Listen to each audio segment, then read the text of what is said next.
The Law of Success by Napoleon Hill. The original classic from the author of Think and Grow Rich. Abridged and introduced by Mitch Horowitz. Preface. The Science of Success. You are about to experience Napoleon Hill's first comprehensive exploration of the principles of success. Hill began this project when, as a young journalist, he interviewed industrialist Andrew Carnegie in 1908.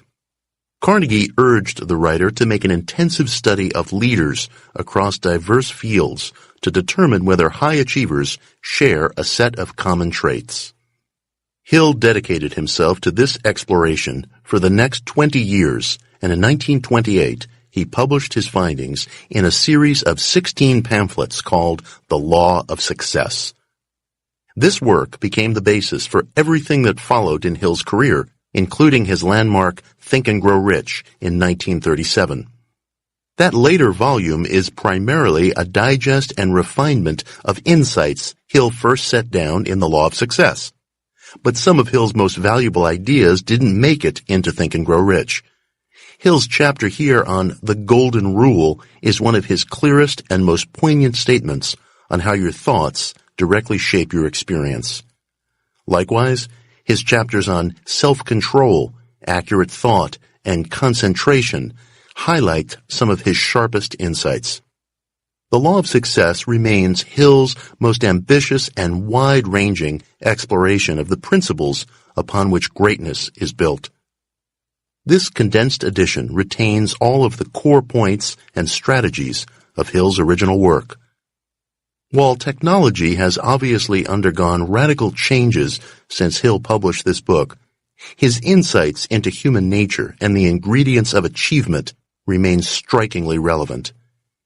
If you are pursuing any personally meaningful aim, whether launching a business, attaining distinction as an artist or professional, or repairing injustice in the world, this book may prove one of the most significant learning experiences of your life.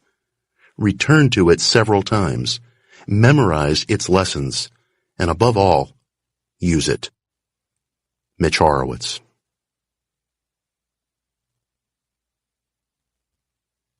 Introduction. The Mastermind. This is a course in the fundamentals of success. Success is largely a matter of adapting to the changing circumstances of life in a spirit of harmony and poise. Harmony is based on understanding the forces around you. This course analyzes those forces and provides a blueprint to success. To begin with, you can never exercise power and attain success without the type of personality that influences others to willingly cooperate with you. Each lesson teaches you how to build a winning personality through the 15 laws of success. They are 1. A definite chief aim. 2. Self-confidence. 3. The habit of saving. 4.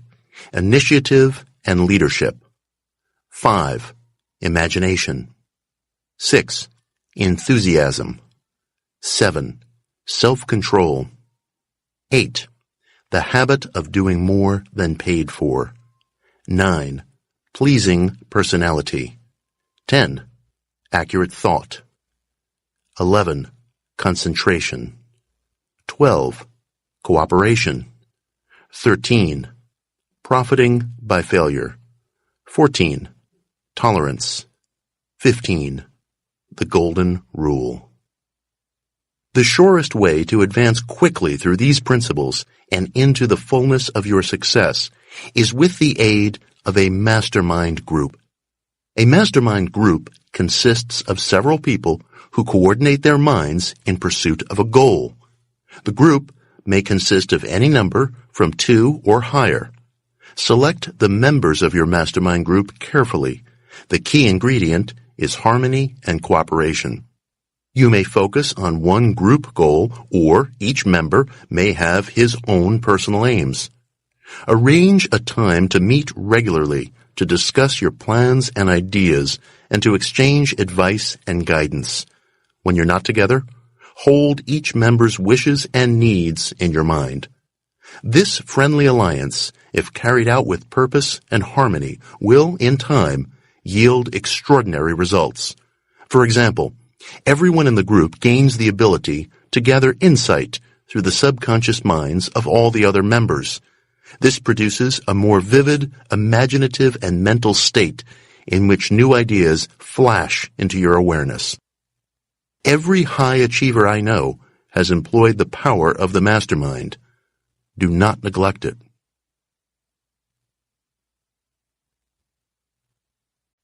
Law 1. A definite chief aim. Probably 95% of all people drift aimlessly through life, without the slightest conception of the work for which they are best fitted, or even the need for a definite objective toward which to strive. A person's acts are always in harmony with his dominating thoughts. Any definite chief aim that is deliberately fixed in the mind with the determination to realize it eventually saturates the subconscious until it influences all aspects of one's being. Your definite chief aim should be selected with deliberate care. And after you select it, you should write it out and place it where you will see it when you wake in the morning and retire at night. You must write down your aim. It is the first step towards its actualization. You can impress your definite chief aim upon your subconscious through the principle called autosuggestion. In the simplest terms, this is a suggestion that you make to yourself consistently and with deep feeling. Be certain that your definite purpose is constructive, that its attainment will bring hardship and misery to none, that it will bring you and your loved ones peace and prosperity. Then, apply the principle of self-suggestion, holding this idea constantly in your mind. The subconscious is like a magnet, and when it has been vitalized and thoroughly saturated with any definite purpose, it has a tendency to attract all that is necessary for the attainment of that purpose in ideas, resources, circumstances, and people. There is some one thing that you can do better than anyone else. Search until you find that particular line of endeavor and make it your definite chief aim. Then, direct all of your forces toward it with the belief that you are going to win. You will most likely attain the greatest success by finding what work you like best, for you generally succeed when you can throw your whole heart and soul into something. To be sure of success, your definite chief aim should be backed with a burning desire for its achievement. Merely desiring freedom would never release a man from prison if it were not sufficiently strong to cause him to do something to entitle himself to freedom. You must experience your desire with a heartfelt passion. Singleness of purpose is essential for success.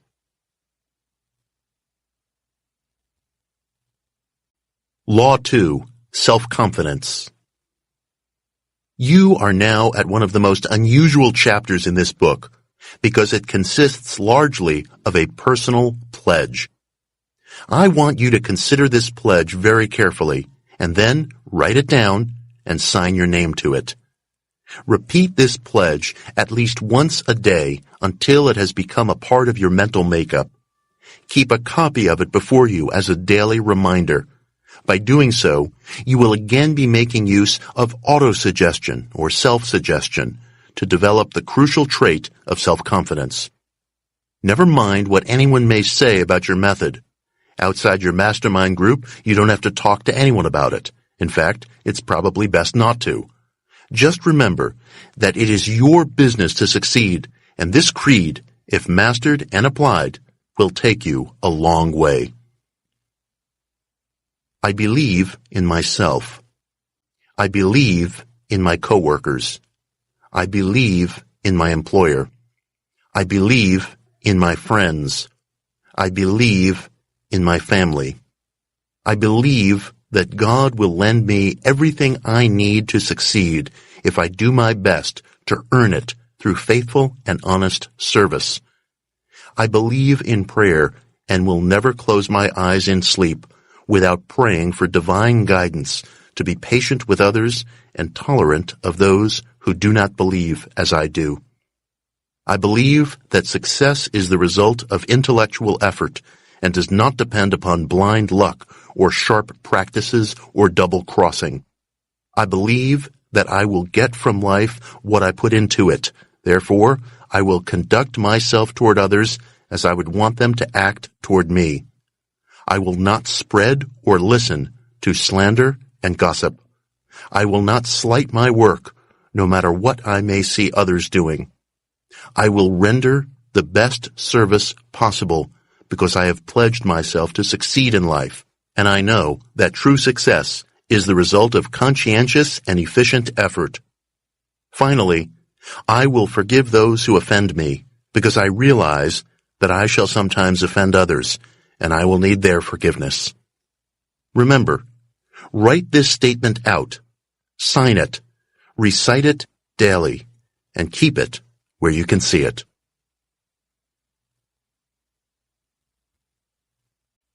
Law 3. The habit of saving. Saving money is a matter of habit. For this reason, we begin with a brief analysis of the law of habit. The law of habit shapes your personality. Through repetition, any act becomes a habit, and the mind may sometimes seem to be nothing more than a mass of motivating forces growing from our daily habits. Here is how to develop the immensely valuable habit of saving. First, through your definite chief aim, set up in your mind an accurate and detailed description of what you want, including the amount of money you intend to earn. Your subconscious takes over this picture and uses it as a blueprint to mold your thoughts and actions into practical plans. Through the law of habit, you keep the object of your definite chief aim fixed in your mind until it becomes firmly and permanently implanted there. This practice will erode the poverty consciousness and set up a prosperity consciousness. You will actually begin to demand prosperity. You will begin to expect it. You will begin to prepare yourself to receive it and to use it wisely, thus paving the way for the habit of saving. Second, having in this manner increased your earning ability, you make further use of the law of habit by committing in the written statement of your definite chief aim to save a fixed percentage of all that you earn. As your earnings increase, your savings increase in proportion, and you will be on the road to financial stability.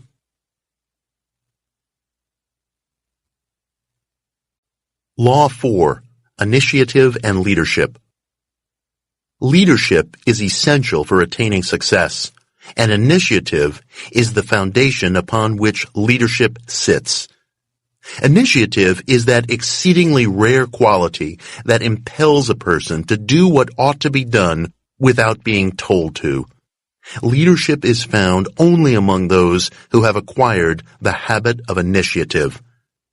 Leadership is something you must invite yourself into. It will never thrust itself upon you.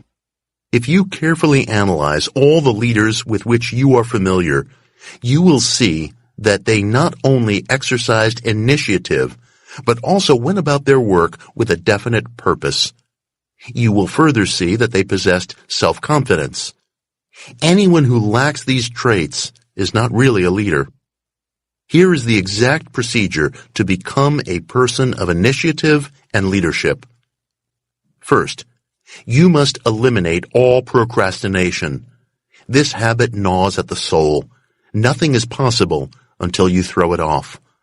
Second, you can best develop initiative by making it your business to interest those around you in doing the same. You learn best that which you teach. Third, understand that there are two kinds of leadership. One is as deadly as the other is helpful. The deadly brand belongs to pseudo-leaders who force their will on others. The brand we are after was seen in Abraham Lincoln. His leadership brought truth, justice, and understanding. Those qualities have engraved his name upon the heart of the world. Emulate them. Law 5. Imagination. You will never have a definite purpose in life. You will never have self-confidence. You will never have initiative and leadership unless you first create these qualities in your imagination and see them as yours. You may see how important imagination is when you stop to realize that it is the only thing in the world over which you have absolute control. Others may cheat you or deprive you of material wealth, but no one can deny you the control and use of your imagination.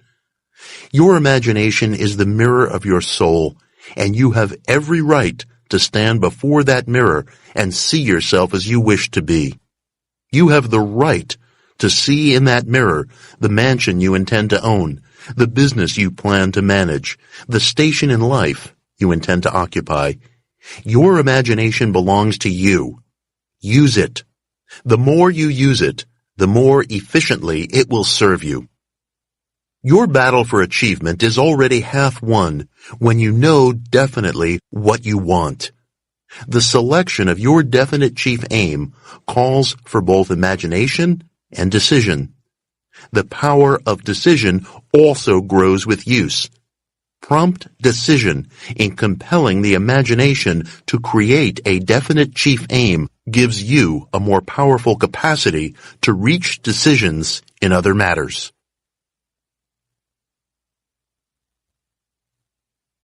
Law 6. Enthusiasm. Enthusiasm is a state of mind that inspires you to action, but it does more. It is contagious, and it arouses everyone around you. Enthusiasm is the vital force of life. The greatest leaders know how to instill enthusiasm in their followers. Enthusiasm is the most important factor in salesmanship. It is by far the most crucial factor in public speaking. Mix enthusiasm with your work, and it will seem neither hard nor monotonous. Enthusiasm will so energize your body that you can get along with less than half the usual amount of sleep and perform 2 to 3 times as much work as usual without fatigue. Enthusiasm is no mere figure of speech. It is a vital force through which you can recharge your body and develop a dynamic personality. Some are blessed with natural enthusiasm. Others must acquire it. The procedure through which it may be developed is simple. It begins by doing the work that you like best. If you cannot, for the time being, engage in such work, that is all the more reason to adopt a definite chief aim, and you will begin to move toward it. Lack of money and many other circumstances may force you to engage in work that you do not like, but no one can stop you from determining your definite chief aim, nor can anyone stop you from planning ways and means for translating that aim into reality. Nor can anyone stop you from mixing enthusiasm with your plans. When you are enthusiastic over your goods or services or the speech you are delivering, your mental state becomes obvious to all who hear you. The tone with which you make a statement, more than the statement itself, carries conviction or fails to convince. Words are devitalized sounds unless colored with enthusiasm. But take note, never express through words or acts something that does not harmonize with your beliefs, or you will lose the ability to influence others. I do not believe that I can afford to deceive anyone about anything, but I know that I cannot afford to deceive myself. To do so would destroy the power of my pen. It is only when I write with the fire of enthusiasm that my writing impresses others. It is only when I speak from a heart that is bursting with belief in my message that I can move my audience to accept it.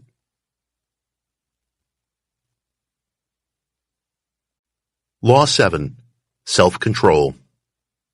Self-control is the force through which you direct your enthusiasm to constructive ends. Without self-control, enthusiasm resembles unharnessed lightning. It may strike anywhere, destroying life and property. The balanced person possesses both enthusiasm and self-control. The majority of our griefs result from lack of self-control. Scripture is full of injunctions to self-control. It even urges us to love our enemies and to forgive those who injure us. The law of non-resistance runs like a golden cord throughout the Bible. Where does self-control come from? Consider this very carefully. Thought is the only thing over which you have total dominion. This is of profound significance. It suggests that thought is your nearest approach to divinity on this earthly plane. This fact carries another vital idea, namely that thought is your most important tool, the one with which you may shape your destiny. Divine providence did not make thought the sole power over which you have absolute control without associating that power with potentialities which, if understood and developed, would strain belief. Self-control is solely a matter of thought control. You are searching for the magic key to power, and yet you have the key in your hands and may use it the moment you learn to control your thoughts. A student once asked how he could control his thoughts in a state of intense anger. I replied, in exactly the same way that you would change your manner and tone if you were in a heated argument with a family member and heard the doorbell ring, signaling that company was about to visit. You would control yourself because you would desire to. If you have ever faced a similar predicament where you found it necessary to quickly conceal your feelings and change your facial expression, you know that it can be done because you want to. Back of all achievement, back of all self-control, back of all thought control, is that magic something called desire. It is no exaggeration to say that you are limited only by the depth of your desire. When your desire is strong enough, you will appear to possess superhuman abilities. No one has ever explained this phenomenon of the mind, and perhaps no one ever will, but if you doubt that it exists, you have only to experiment. Don't say it can't be done, or that you are different from the thousands of people who have achieved noteworthy success. If you are different, it is only because they desired the object of their achievement with greater depth and intensity than you. The energy that most people dissipate through lack of self-control or fritter away gossiping would, if controlled and directed constructively, be sufficient to attain their definite chief aim, provided they have one.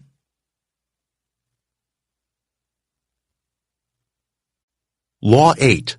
The habit of doing more than paid for. Here is one of the most important laws of this philosophy. A person is most efficient and will more quickly and easily succeed when engaged in work that he loves or work that he performs for someone he loves. When the element of love enters any task, the quality of the work improves and the quantity increases. When engaged in work that you love, it is no hardship to do more and better work than you are paid for. For this very reason, you owe it to yourself to find the work you like best. There are many reasons to do more than you are paid for, but two stand out. First, by establishing a reputation as someone who performs more and better work than paid for, you benefit by comparison with competitors who rarely show such commitment. Second, suppose you want to develop a strong right arm. You could develop such an arm only by giving it the hardest use. Out of resistance comes strength. By performing more and better service than paid for, you not only develop your skill and ability, but also can command greater remuneration than the majority who do not perform such service. Try this experiment. For the next 6 months, commit to rendering useful service to at least one person every day for which you neither expect nor accept monetary pay. Go at this experiment with faith that it will prove to you one of the most powerful laws of success, that you succeed best and quickest by helping others to succeed.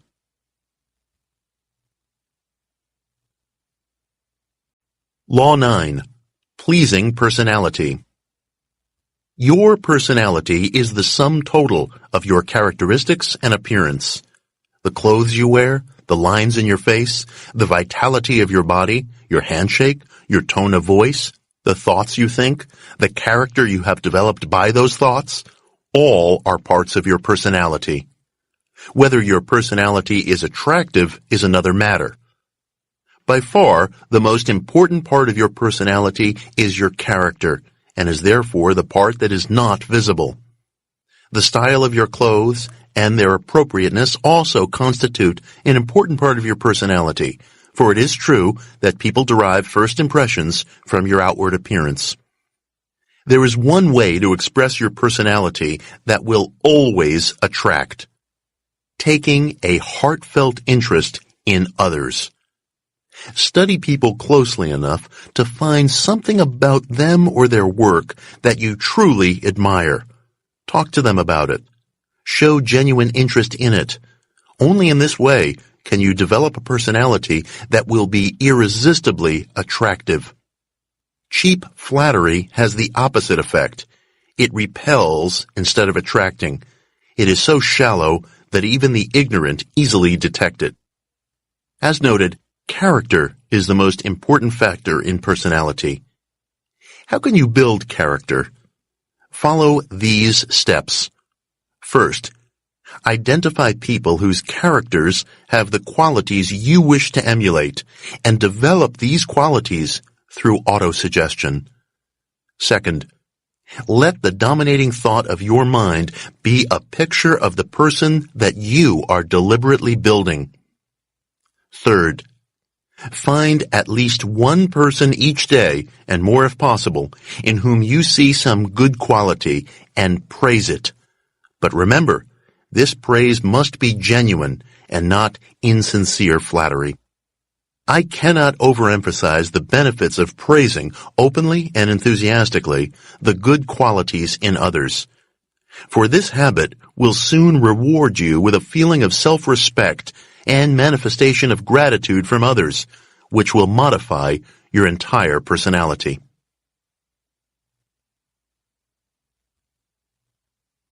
Law 10. Accurate thought. You cannot succeed without accurate thought. Accurate thought involves two fundamentals. First, you must separate facts from mere information. Much information is not based upon facts. Second, you must divide facts into two classes, important and unimportant. All facts that aid your pursuit of your definite chief aim without violating the rights of others are important and relevant. All that you cannot use are the opposite. If you direct your attention exclusively to the important facts, those that contribute to the realization of your aim, you will attain a special clarity. You must also avoid the vulgar and self-destructive habit of spreading and listening to gossip. If you permit yourself to be swayed by all manner of information, especially rumors and gossip, you will never become an accurate thinker, and you will not attain your definite chief aim. We will now explore a special form of thought that does much more than gather and organize facts. In many ways, this form of thought is the keynote of this course. We will call it creative thought. With a few exceptions, man has not yet recognized creative thought as the connecting link to the power of infinite intelligence. To understand how this occurs, we return to the topic of autosuggestion. The sense impressions arising from your environment or from the statements and actions of others are mere ordinary suggestions. But the sense impressions that you place in your own mind, that you deliberately and confidently dwell upon, think of at every opportunity, and mentally picture and feel, are the product of self-suggestion or autosuggestion. Autosuggestion is the telegraph line over which you register in your subconscious the aim you wish to create in physical form. The subconscious is the intermediary between the conscious thinking mind and infinite intelligence. You can invoke the aid of infinite intelligence through the subconscious only by giving it clear instructions as to what you want. Hence, the critical need for a definite chief aim. The subconscious records the suggestions that you send it through autosuggestion and invokes the aid of infinite intelligence in translating these suggestions into their natural physical form through natural means which are in no way out of the ordinary.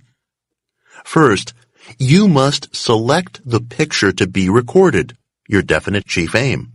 Then, you fix your conscious mind upon this purpose with such intensity that it communicates with the subconscious through autosuggestion and registers that picture.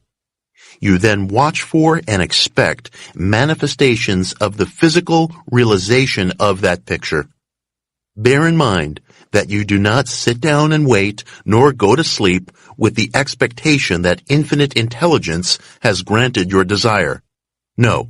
You go right ahead doing your daily work with full faith and confidence that natural ways and means for the attainment of your definite purpose will open to you at the proper time and in a suitable manner. Infinite intelligence will not build you a home and deliver it ready to enter. But infinite intelligence will open the way and provide the necessary means, including insights, intuitions, and ideas, which allow you to build your own house. Do not rely upon miracles for your definite chief aim. Rely upon the power of infinite intelligence to guide you through natural channels and laws to its attainment.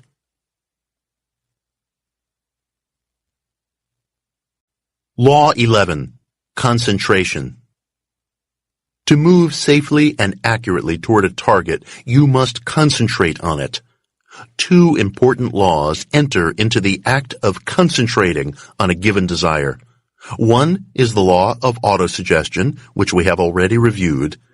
The other is the law of habit, which we will now consider in further detail. Habit grows from environment and repetition, from doing and thinking the same thing over and over. Except for rare occasions when the mind rises above environment, we draw the material out of which thought is created from our surroundings, and habit crystallizes this thought into a permanent fixture. To attain success, you must develop habits that lead toward constructive thoughts and actions in the direction of your definite chief aim. Follow this procedure to acquire the habits you need.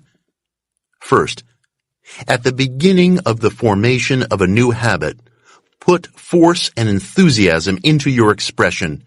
Feel what you think. Remember that you are taking the first steps toward making a new mental path. It is much harder at first than it will be later. Make the path as clear and as deep as you can at the beginning, so that you can readily see it the next time you wish to follow it. Second, keep your attention firmly concentrated on the new path you are building, and keep your mind far away from the old paths. Third, travel over your newly made paths as often as possible. Make opportunities for doing so. The more you traverse these new paths, the sooner they will become familiar and easily traveled. Fourth, resist the temptation to travel over the older, easier paths that you have used in the past. Every time you resist a temptation, you grow stronger. Fifth, Be sure that you have mapped out the right path as your definite chief aim, and then charge at it without fear or doubt.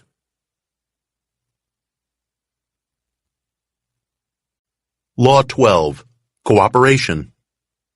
Success cannot be attained single-handedly. It requires cooperative effort. Even a hermit in the wilderness is dependent upon forces outside himself for existence. The more he becomes a part of civilization, the more he depends upon cooperative effort. If your philosophy is based upon cooperation instead of competition, you will not only acquire the necessities and luxuries of life with less effort, but you will enjoy an additional reward in happiness. Fortunes acquired through cooperative effort inflict no scars upon the hearts of their owners. Ordinary cooperative effort produces power, but cooperative effort that is based upon complete harmony of purpose develops superpower. Give a person of average ability a sufficiently visualized and passionately felt motive, and he will develop superpower.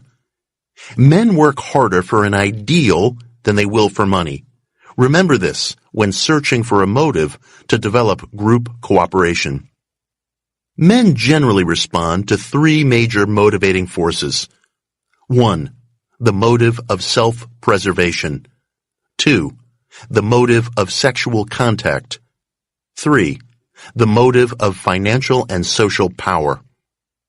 Regardless of who you are or your definite chief aim, if you depend upon others, as almost all of us do, you must present them with a motive strong enough to ensure their full cooperation.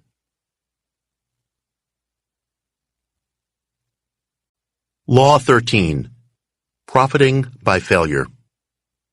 What we typically call failure is, in reality, temporary defeat. Moreover, this temporary defeat often proves a blessing, for it jolts us and redirects our energies along different and more desirable paths. Sound character is usually the outcome of reverses, setbacks, and temporary defeat. Neither temporary defeat nor adversity spell failure to one who looks upon such things as a teacher. A great and lasting lesson appears in every reverse and defeat, and usually it could be learned in no other way. Ralph Waldo Emerson explored this principle in his great essay, Compensation. If you haven't read it, do so, and reread it every 3 months. I used to hate my enemies, but this was before I learned how well they were serving me by keeping me everlastingly on the alert, lest some weak spot in my character provide an opening through which I might be damaged. Enemies discover your defects and point them out. Friends, even if they see them, say nothing. I am convinced that failure is nature's plan through which she hurdle jumps men of destiny and prepares them to do their work. Failure is nature's great crucible in which she burns the dross from the human heart and purifies the metal of a man so that it can stand the test of hard usage.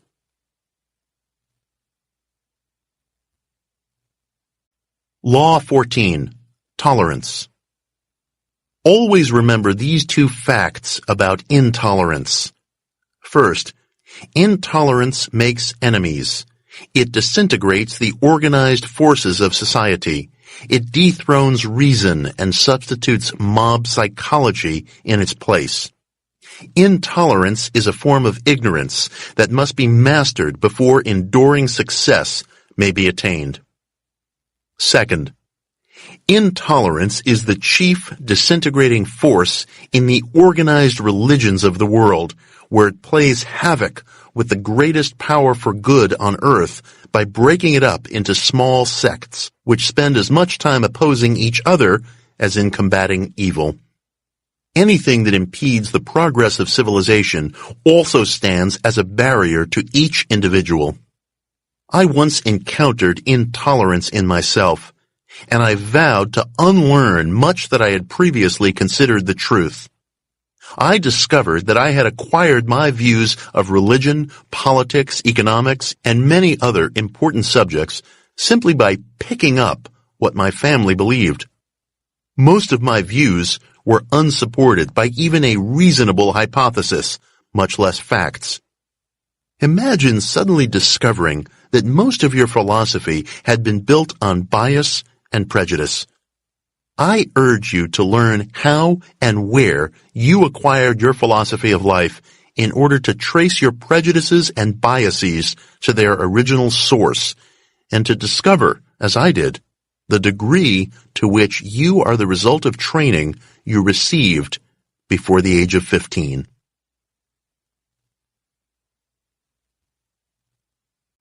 Law 15, the Golden Rule.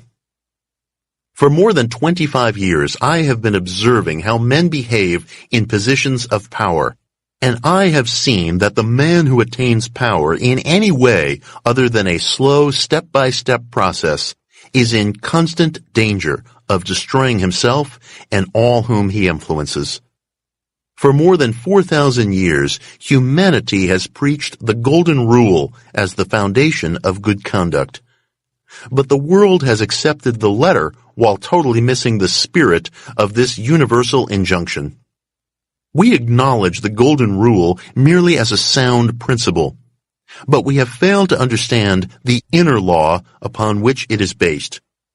The Golden Rule means to do unto others as you would wish them to do unto you. But why? What is the real reason for this kindly consideration of others? The reason is this: there is an eternal law by which we reap what we sow. When you select the rule of conduct by which to guide your life, you are more likely to be fair and just if you know that you are setting into motion a power that will run its course in the lives of others, returning, finally, to help or hinder you according to its nature. It is your choice to deal unjustly with others. But if you understand the law upon which the Golden Rule is based, you must know that your unjust deals will return to you. You cannot pervert or change the course of this law, but you can adapt yourself to its nature and thereby use it as an irresistible power that will carry you to heights of achievement. This law does not stop merely by flinging back at you your acts of injustice and unkindness. It goes further, much further, and returns to you the results of every thought that you release. Therefore, it is advisable not only to do unto others as you wish them to do unto you, but to make full use of this great universal law. You must think of others as you wish them to think of you.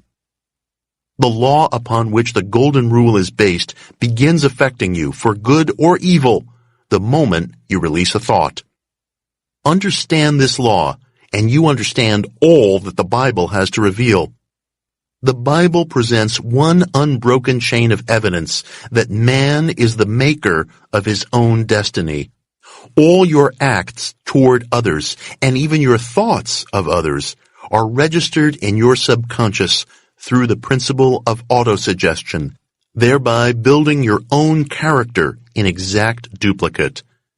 Can you see how important it is to guard those acts and thoughts?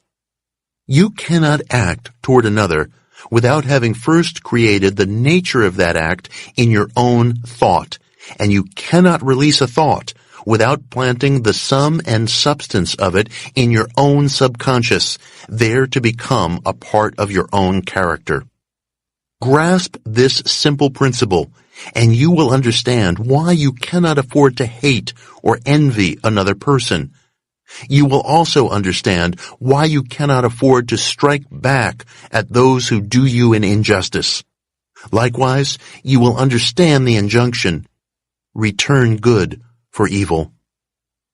Throughout this course, I have emphasized one particular principle for the purpose of revealing that your personality is the sum total of your thoughts and acts, and that you come to resemble the nature of your dominating thoughts.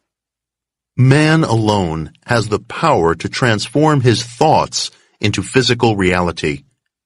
Use the palace of your mind methodically, carefully, and deliberately, and you will reconstruct on the outside those dreams that dwell within.